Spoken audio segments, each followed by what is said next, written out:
If you are adding result manually, then you are doing wrong. Here is the correct way.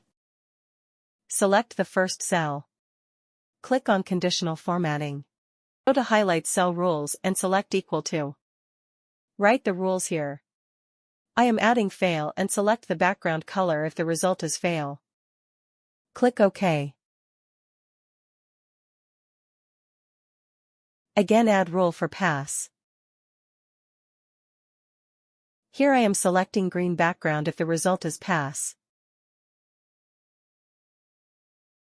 Now add the if condition to check whether the obtained marks is pass or fail.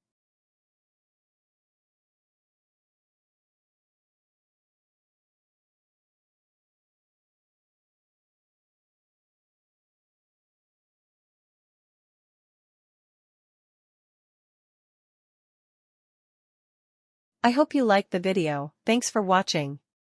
Have a nice day.